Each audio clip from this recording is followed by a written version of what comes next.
Bom dia a todos, obrigado pela presença.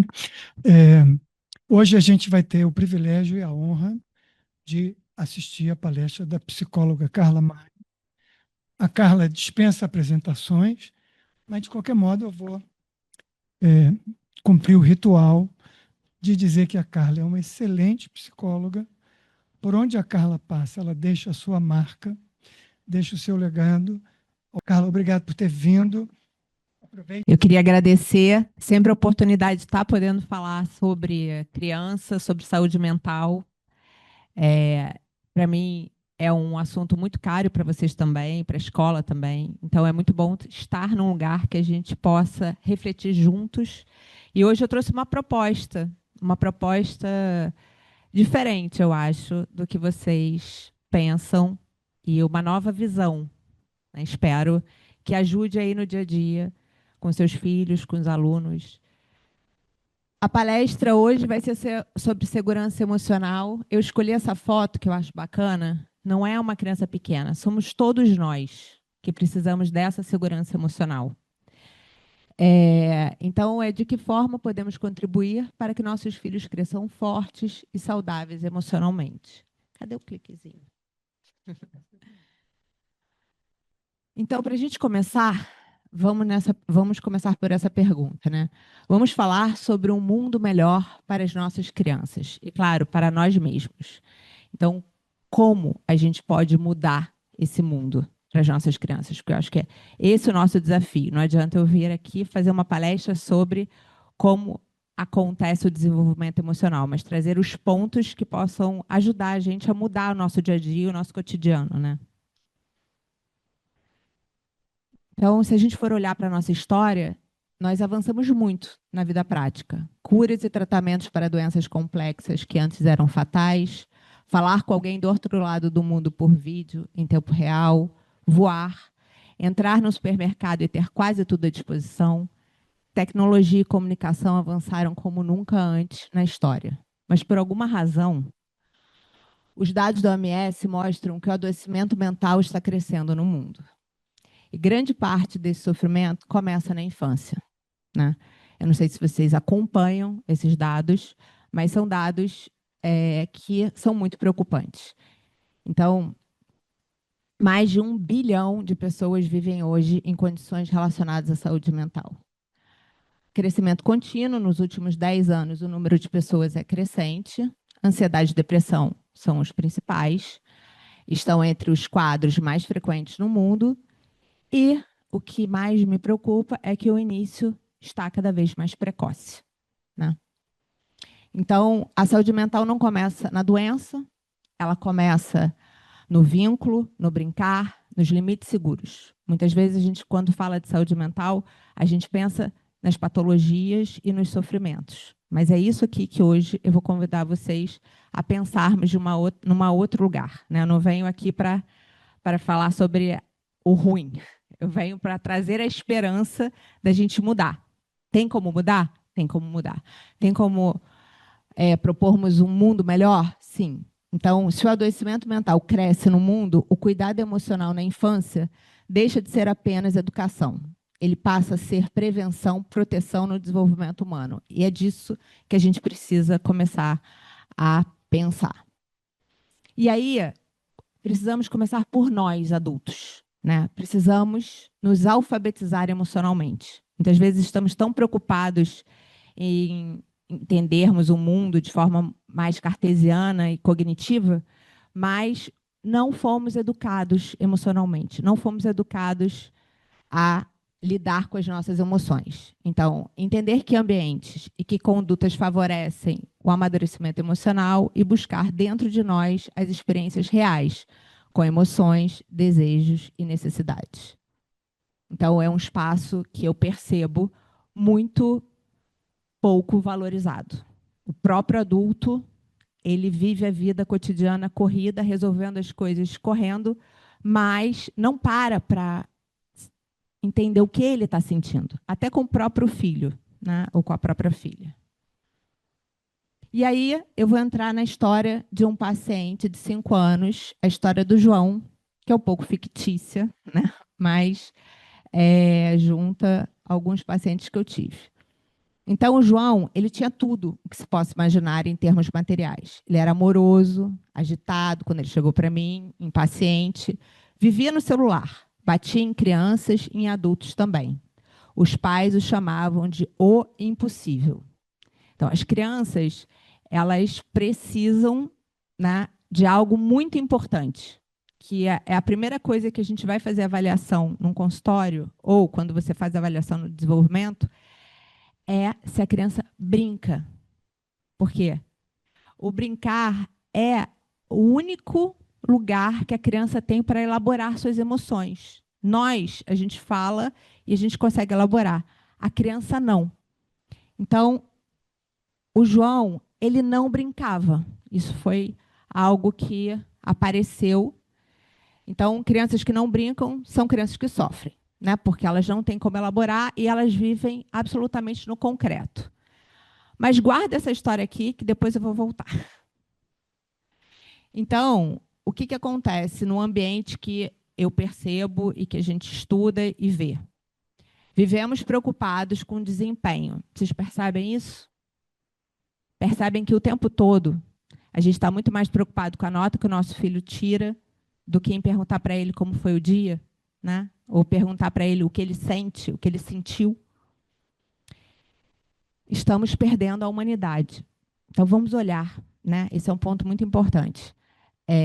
Como é que tem sido o pensamento? Tudo precisa ser urgente, muito concreto, cartesiano. Não se pode perder tempo. É o oposto da nossa natureza de saúde. Precisamos de tempo, precisamos parar, respirar, tomar aquele cafezinho, né? Jogar a conversa fora. Então, toda essa parte humana tem sido muito desqualificada. É tudo muito funcional. A convivência é algo que vem crescendo muito. Muita irritabilidade, né? A sensação constante de estar em dívida. Nunca tá bom. Tem que estar sempre, tem algo sempre que eu tenho que mudar, tem lugar aqui, ó. E o prazer. Perdemos o gosto de conversar, sorrir, dançar, comer, dormir. E amar virou um problema, né? Então, percebam que a primeira coisa que eu acho importante a gente refletir é avaliarmos como estamos vivendo, nós adultos, né? Fazer amigos virou um like no aplicativo. Para estar em silêncio, precisamos de uma técnica que nos leve até lá, até ele. E a educação de nossas crianças se tornou exaustiva no mundo que julga tudo com olhar perverso e narcísico. Esse sofrimento é muito grande, a gente pode mudar hoje, que é o tempo todo a falta, a falha nos atinge no nosso narcisismo. E esse é o nosso ego, não é a nossa essência. Então, a gente precisa, antes de tudo, eu vou falar um pouco mais na frente, tomar consciência do nosso sistema. O que a gente precisa e o que não precisamos. Podemos deixar de lado, que isso não vai fazer diferença na nossa vida. Pelo contrário, vem nos adoecendo. E o Winnicott vai trazer, que é esse psicanalista que eu estudo, que é o centro do... desde sempre, Play-Gym, cores, clínica, adolescentes, adultos. Ele tem uma teoria muito robusta, ele foi pediatra antes de ser psicanalista, ele cria uma teoria do desenvolvimento emocional, que é uma teoria natural, né? Ele traz essa teoria para falar sobre a criança, o adolescente e o adulto nos seus processos sem a patologia. Isso nos dá uma outra visão de desenvolvimento. E ele traz essa frase muito estrutural da teoria dele, que é sinto, logo sou. Como que eu me conheço? Como que eu ajudo uma criança a saber quem ela é? A partir do sentir, né? Então, antes de sabermos que estamos isso é tristeza, isso é raiva, isso é angústia, a criança sente. Então, ela chora, sente, né, dor de barriga, dor de cabeça. E a gente precisa valorizar o sentir, sair desse pensar, pensar, pensar, pensar e valorizar o sentir. Somos seres psicossomáticos. Então, não existe essa coisa da mente e do corpo. Então, onde que a gente sente medo? No corpo. Onde que a gente sente angústia? No corpo. Né? Dor de barriga, enfim, mal-estares. Né? Então, vamos ficar com essa história do sentir, que a gente precisa valorizar e começar a trazer isso mais para o nosso cotidiano. Então, eu saio de casa, estou com mal-estar, em vez de eu acelerar e querer resolver logo, eu parar e poder pensar, o que eu estou sentindo? Não o que eu tenho que resolver para acabar com isso, mas me conhecer através do sentir. Então, agora, eu faço um convite, né, de parar, tentar desacelerar a mente de vocês. Porque o tempo todo está... Né? Eu sei que a maioria das pessoas vive assim. Não é essa coisa de, vou parar. A gente, às vezes, passa o dia sem respirar. Então, ó, vamos fazer isso uma vez. Isso. Esse é o nosso corpo e a nossa emoção vem daí, de algo que a gente precisa desacelerar respirando. Então, o primeiro convite é essa reforma emocional dos adultos. Todos nós, a forma como fomos amados, afetados, nos impacta todos os dias. A infância precisa ser cuidada como algo caro à sociedade. Não só dos nossos filhos, como resgatarmos a nossa própria. Entendermos que muitos dos nossos sofrimentos conosco, com a nossa família, na educação dos nossos filhos, vêm de maturidades que ainda temos. Porque eu brinco que a gente faz aniversário, mas não amadurece emocionalmente. Né? Muitas vezes você pode ter 50 anos e ter algumas, vamos dizer assim, imaturidades lá de 2 anos, 3 anos, 5 anos, 1. Então, não precisamos de uma educação funcional, precisamos de uma educação mais humanista. Precisamos valorizar o humano, sentir as emoções. E a gente tem essas imaturidades, e eu estou falando disso, não é para saírem daqui culpados, porque a culpa só leva a gente para o fundo, né? Mas é entender que é um processo transgeracional, que os nossos pais viveram, que os avós, né? Senão a gente vai culpar lá a idade da pedra. O que faz de verdade, então, o mundo ser melhor? Muitas coisas aqui eu já falei, e a maioria está imaginando algo. Eu queria perguntar, o que vocês acham que é a chave para mudar um mundo melhor? O que vocês pensam assim na cabeça de vocês que viria e falar, não, isso, dentro disso que eu estou falando, né? Não de acabar com a fome, não sobre isso, mas assim, sobre o ser humano. O que nós não estamos olhando, que lugar é esse invisível, né? Porque que todos nós precisamos olhar e não estamos olhando. Tem algo que é invisível, né? Porque o que mais tem é livros sobre educação, sobre desenvolvimento de criança, vídeo, workshops, planejamentos, tudo.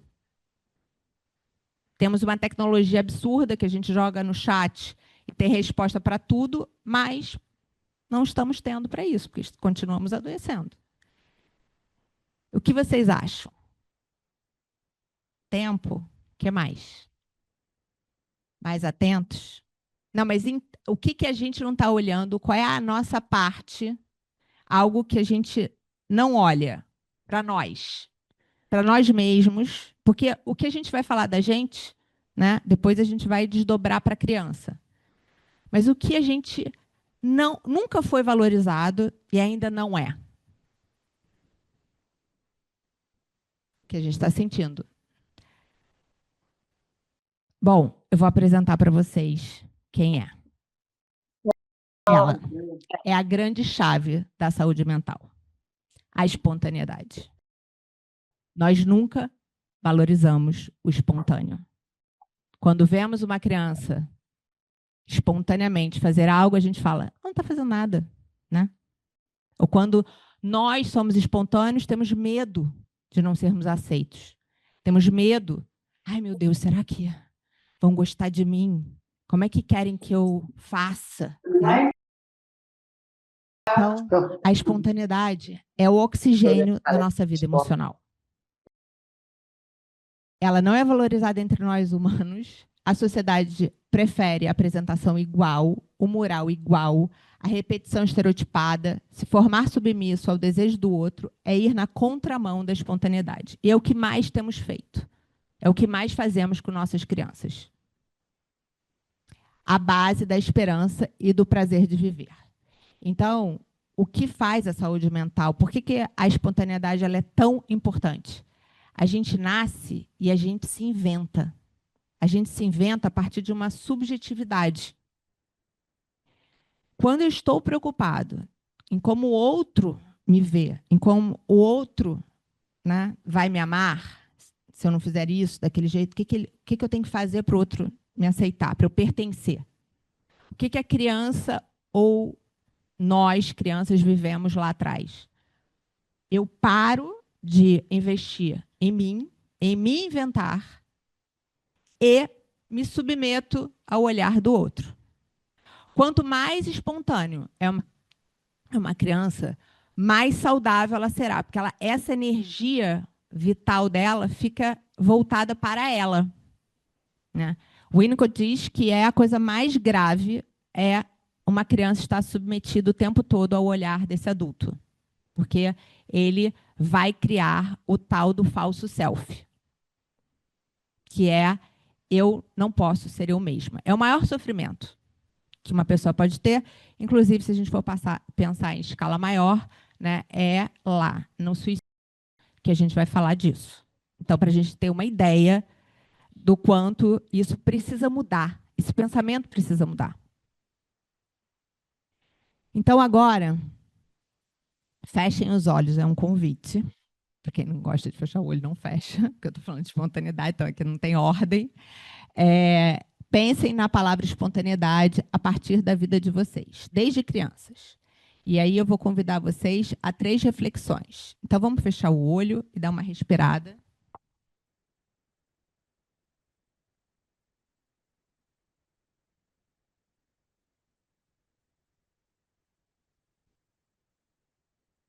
Então, vamos lá. Vou fazer 3 perguntas. A primeira: o quanto você pôde ser espontâneo na sua infância? Brincar livre, sem medo de errar.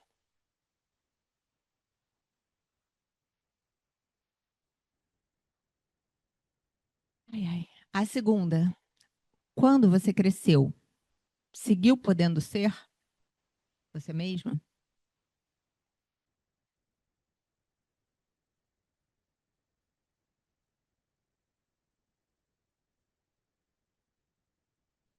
E a terceira: e quanto ao seu hoje?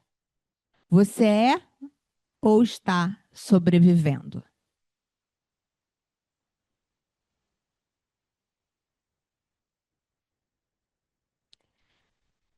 Percebam o quanto esse é o eixo da angústia.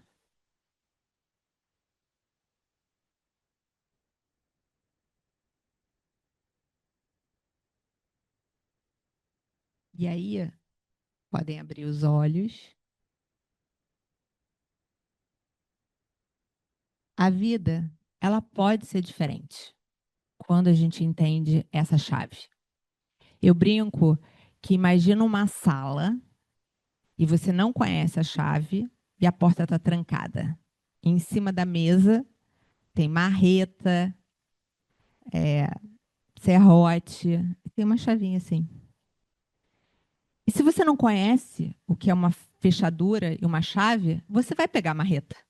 E você vai ficar marretando até abrir a porta. Você vai abrir a porta? Você vai abrir a porta. Mas quando você entende o eixo, né, a chave, você tem a oportunidade de viver uma vida mais leve. Então você pode se apropriar dela, se reinventar, mudar sua forma de viver. Não é instantâneo nem indolor, mas é possível. E é muito importante a gente entender que dói muito. Muitas vezes a gente quer mudar algo e é difícil. porque precisamos fazer um luto de partes da nossa história, para deixarmos entrar uma nova forma de viver. E sermos espontâneos pode ser muito ameaçador para muita gente. Pode atravessar muitos medos, muitas angústias. Então, a minha sugestão é que vocês sejam amorosos com vocês, que é outro aspecto da teoria do Winnicott muito importante, que é podermos viver na amorosidade e na firmeza, né? E a primeira pessoa que a gente tem que ser amoroso somos com nós mesmos. Menos crítica, né? Menos rigidez, porque sermos espontâneos é podermos sermos nós, e sermos nós é sermos imperfeitos, né?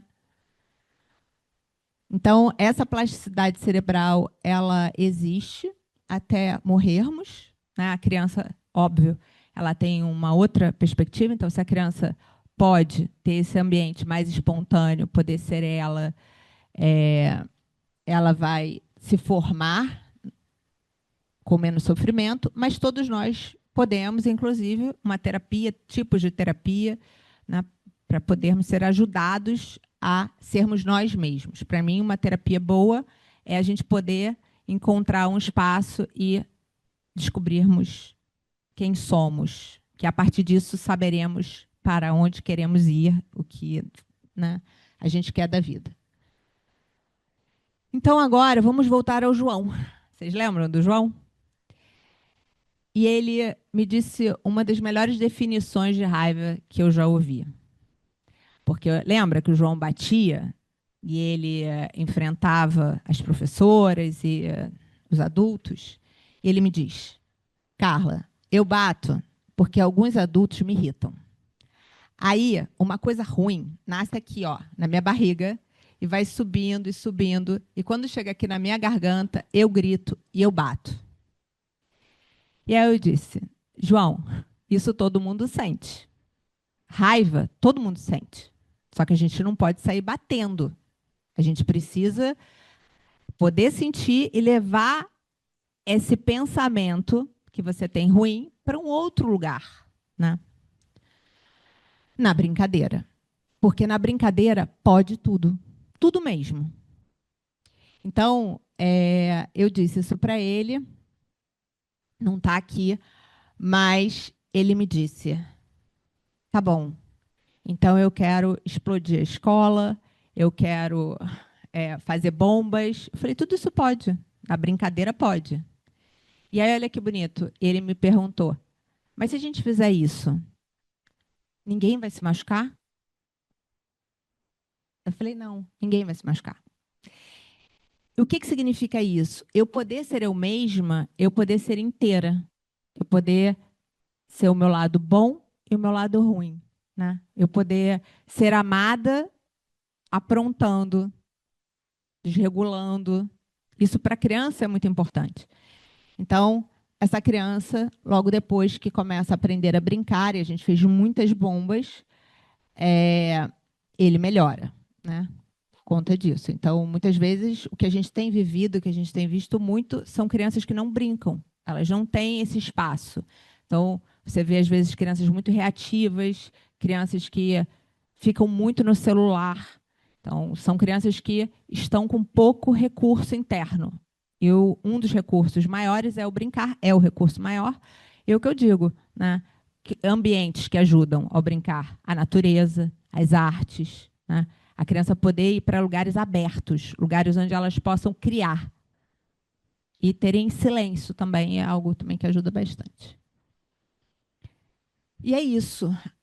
Amar incondicionalmente, acreditar na potência dos voos do outro, sem medo de que ele não corresponda às suas projeções ou de que repita os seus erros, mesmo sabendo que vão ter quedas. A boa educação favorece quem você é. Não tem a ver com desempenho, nota e profissão. Essa é outra chave muito importante. A gente poder olhar para a nossa história sempre, porque assim, a dificuldade que nós temos, como eu disse, dos filhos, provavelmente são essas imaturidades que tivemos na nossa infância. Então, a gente não sabe, a gente desconhece coisas. Por isso que é importante a gente saber, conhecer, né? Então, eu dizer para o meu filho, eu te amo incondicionalmente. Você pode ser impossível, você pode fazer coisas erradas, e eu vou continuar te amando. Mas os limites vão existir, né? Então, muitas vezes, o castigo, né, vai perder algo, não vai ter a festa de aniversário, dependendo da dimensão né, do que a criança ou o adolescente fez.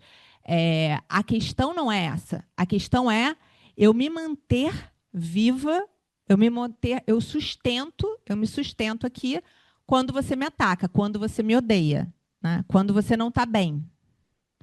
E eu não digo para ele que é o que se submeter. Ah, eu estou farta de você, eu não quero mais você, eu não te amo mais. Esse que é o problema. O problema não é o castigo, o problema não é o limite. O problema é quando eu digo que você, quando está assim, eu não te amo. E aí, a dor para uma criança é muito alta. Porque ela não tem como sobreviver emocionalmente sem o amor dos pais. Que é muito diferente de nós adultos, quando somos abandonados por outro adulto. Que podemos sentir, né? Podemos sentir dor, podemos deprimir, mas para a criança é a morte. Assim, para vocês terem uma ideia, o bebê ele é o único animal que precisa ser afetado emocionalmente, senão ele morre.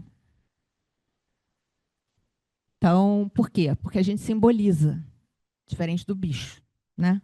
Então, a gente precisa do afeto para simbolizar, para criar, para nos inventar. Por que somos diferentes um dos outros? Ninguém é igual a ninguém, porque nós inventamos. Por isso somos diferentes. Errar, isso é tão importante. É parte de se inventar. Precisamos sair também desse lugar de que o erro é ruim. Que a criança tirou nota baixa, a criança não conseguiu socializar, tudo aí que a gente vê, né, das dificuldades do desenvolvimento, tá bom. Então, vamos aprender a partir de algo que faltou. E muitas vezes eu digo para os pais, não saber é tão importante. Às vezes, vocês mesmos, eu vejo que às vezes a criança chega querendo saber alguma coisa, vocês já prontamente já respondem, né? O que é uma pitaia? A pitaia é isso, isso, isso, isso. Não sei o que é uma pitaia. Vamos pesquisar? Aí sim, vamos entrar lá no computador, vamos ver o que é uma pitaia? Vamos investigar o que é uma pitaia? Não saber, deixar o vazio, sair desse lugar de ocupar todos os espaços. Quando o erro é a experiência da sua própria invenção, ela vira aprendizagem. Olha que bacana isso. Um ajuste novo numa vida que é sua. Agora, quando o erro é sobre o que o outro vai achar de mim, ele se torna penoso e paralisante. O desejo precisa ser seu, não do outro. Então, a criança, quando ela erra porque ela fez a escolha errada e ela não tem o peso de que alguém vai me massacrar por isso, e está tudo bem, né? No meu consultório, às vezes, eles falam, para você está tudo bem. Eu falei, não é tudo. Mas se alguma coisa quebrar ou se não der certo, está tudo certo, né? Agora, eu vou ler, porque eu escrevi esse texto e eu queria falar sobre essa parte que eu também queria que vocês, por favor, fechassem os olhos, porque eu tenho uma proposta por esse mundo melhor. Então, a minha proposta é a seguinte. Imaginem todas as crianças hoje, vivendo num mundo onde a espontaneidade é valorizada como merece. Como se fosse uma vacina, numa pandemia. Algo inquestionável para a maioria das pessoas. Se não tomar, morre. Morre psiquicamente. Em um mundo, a educação é lugar de amplitude e de deixar que o oxigênio da vida nunca falte. Ter espontaneidade na vida é confiar em si mesmo, quando todas as estatísticas não favorecem. É se sentir forte para fazer de um limão uma limonada, a sua limonada. É poder não saber o porquê, é poder não saber. Com a espontaneidade, posso me reinventar sempre. Assim, se hoje não está bom, amanhã é um dia que nunca existiu.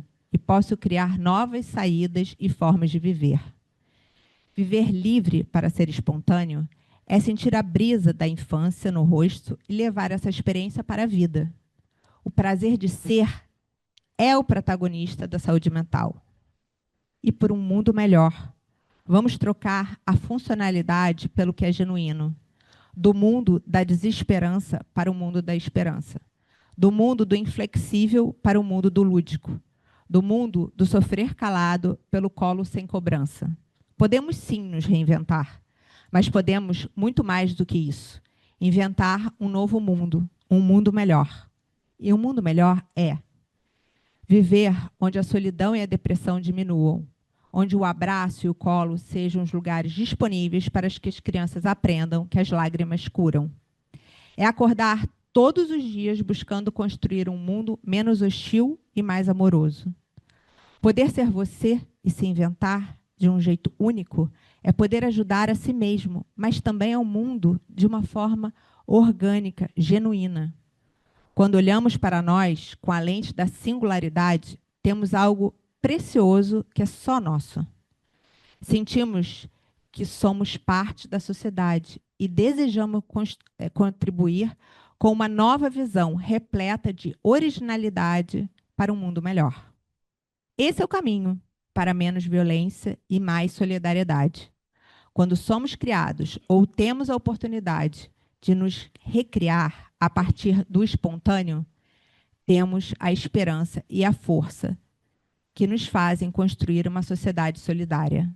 Uma sociedade solidária começa pela criatividade de si mesmo, pela liberdade em sermos e pela segurança do amor incondicional. Quando somos nós, adultos, enxergamos as nossas esperanças em relação a uma vida mais leve e feliz. Vamos voltar a nos humanizar.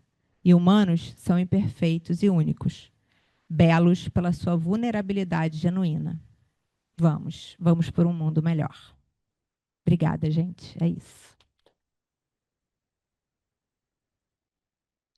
Alguém quer fazer uma pergunta?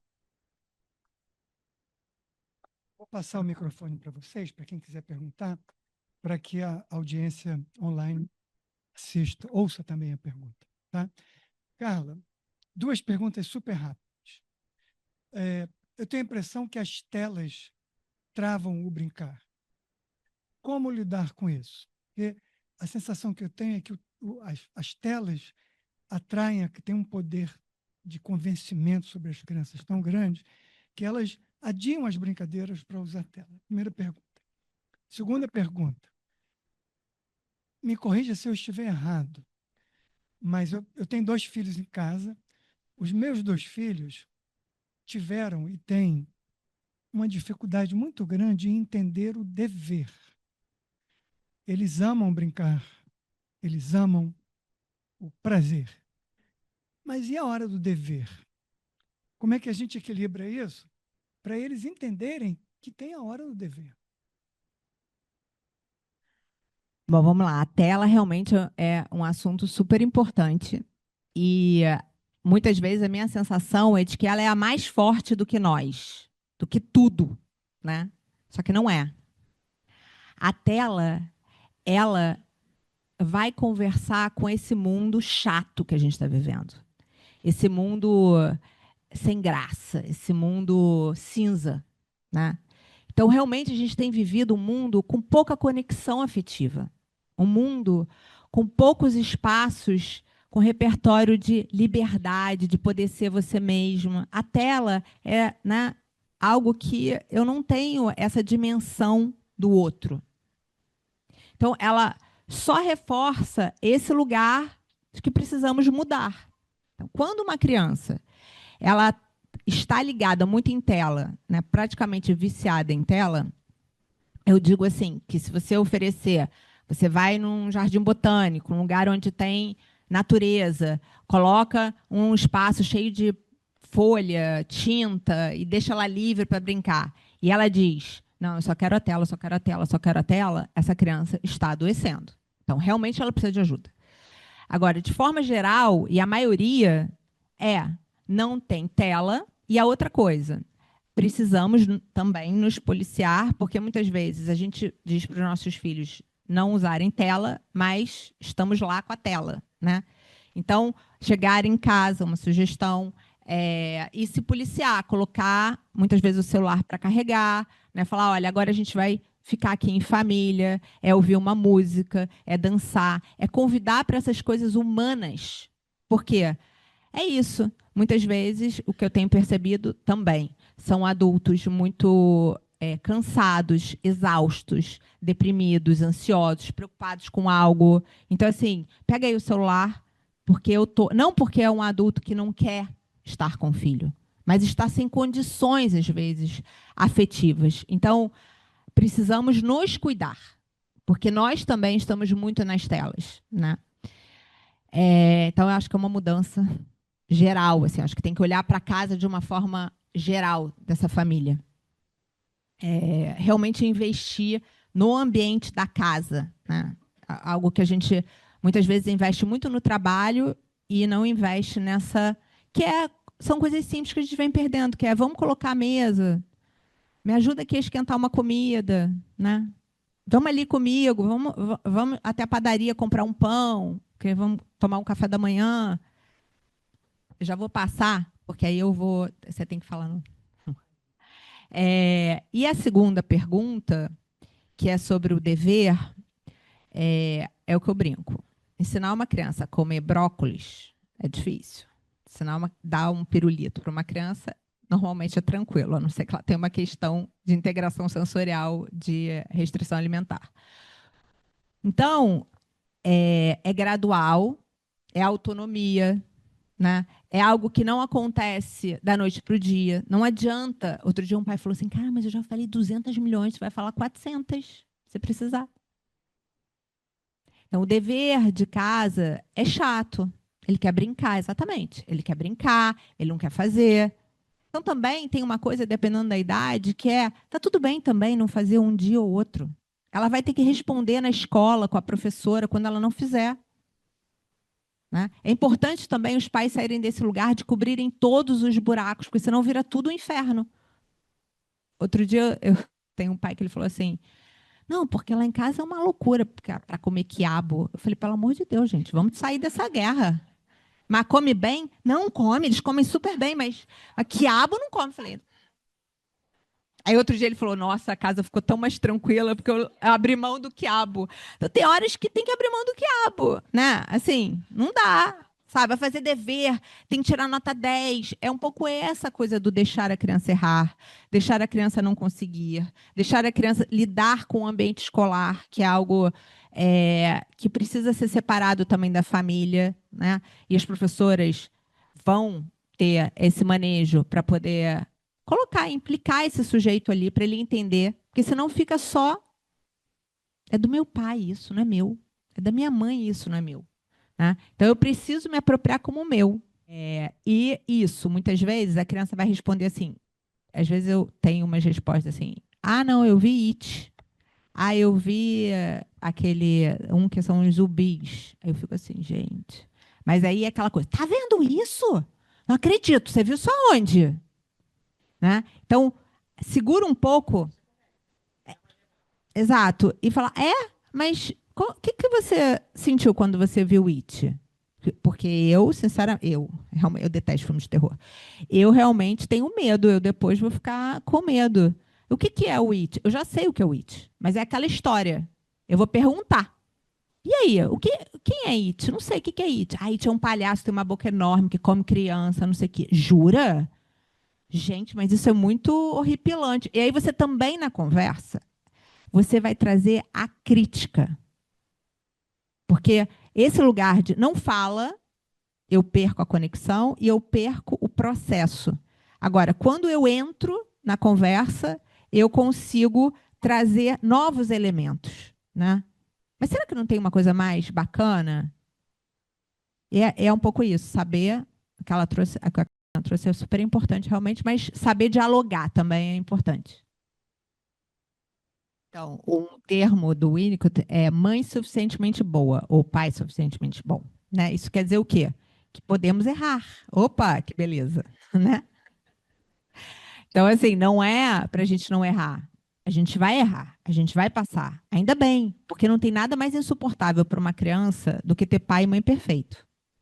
É adoecedor. Então, assim, errou, você tem que entender que a criança tem uma capacidade também de ir entendendo através do mundo, por isso que é tão importante socializar, ir para outros lugares. Falar, ih, a minha mãe.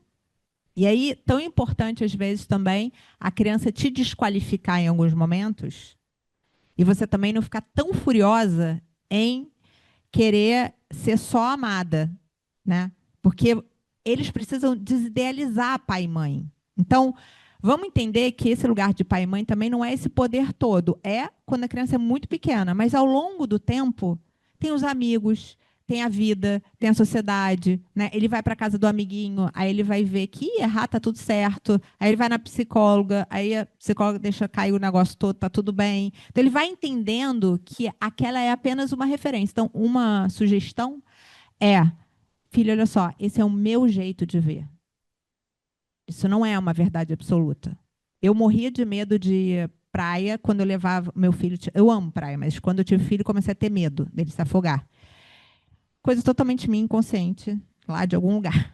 E aí, não dá tempo de eu entender emocionalmente, tratar isso. Né? Eu só chegava na praia, virava de costas, assim. E aí ele ia com o pai, ele ia com o tio, eu falava: quem tem medo sou eu. Então, eu descolo. Entendeu? O problema que eu vejo grande é quando os pais ficam nessa verdade absoluta, desqualificam a fala do filho, desqualificam, criticam. Gente, a gente está vivendo um momento de cancelamento, eu atendo muito adolescente, e assim, é impressionante. Tem coisas que é tão cruel que a menina ficou com o ficante lá da outra, né, da outra fase da vida, e aí todas as outras cancelam como se tivesse assim, uma moralidade. Então a gente tem que sair, e eu venho pensando sobre isso também, essa crítica, né, e esse julgamento, a gente tem que começar a parar de julgar mais dentro de casa, assim, e humanizar mais, né? E a gente, ser amoroso com você. Essa é uma dica. É, essas reflexões, me veio aqui uma coisa para falar, que é a importância de estarmos juntos, né? Que é uma coisa também que está faltando muito. Estamos muito solitários. Você vê hoje, estamos aqui. A importância de termos esse tempo. Ah, não, não vou perder tempo, porque é tudo isso. Eu não vou perder tempo, eu não vou perder tempo. O que é importante?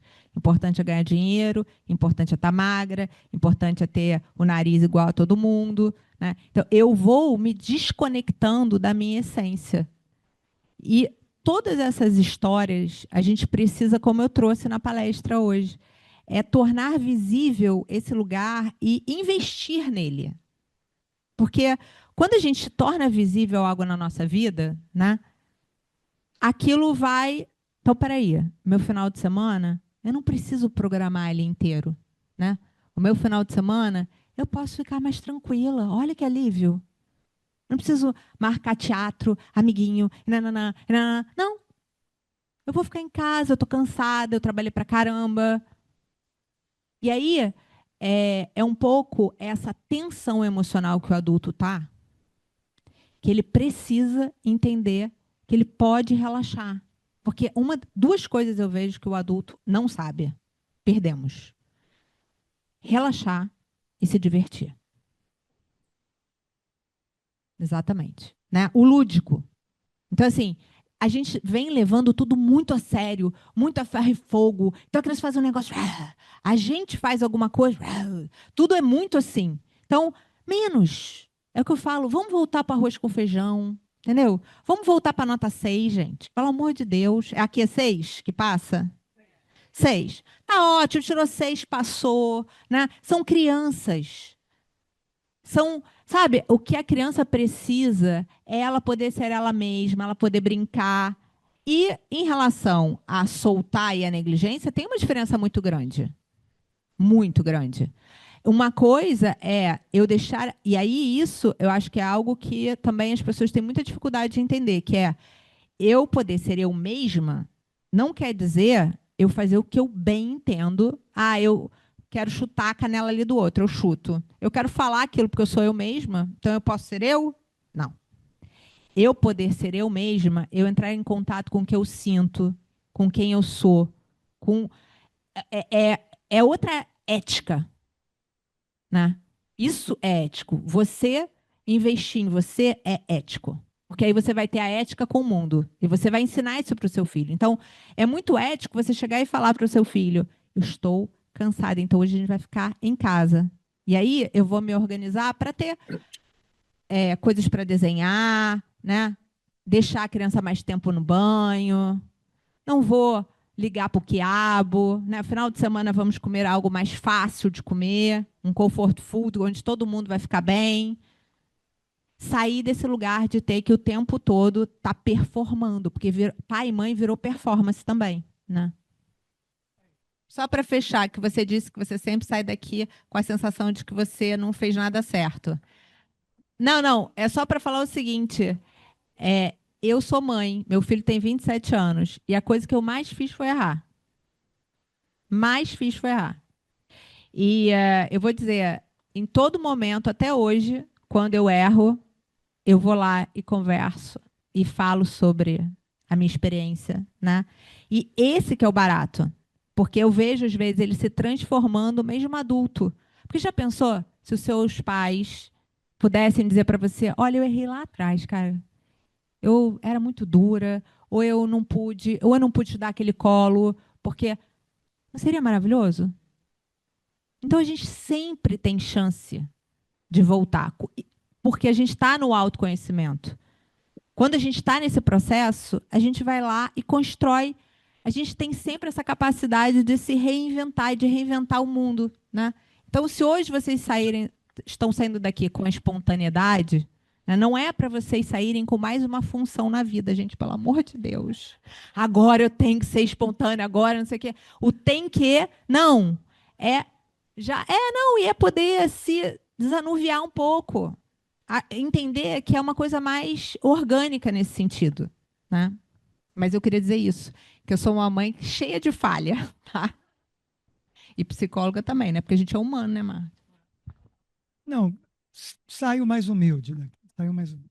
Gente, super obrigado pela presença de todos.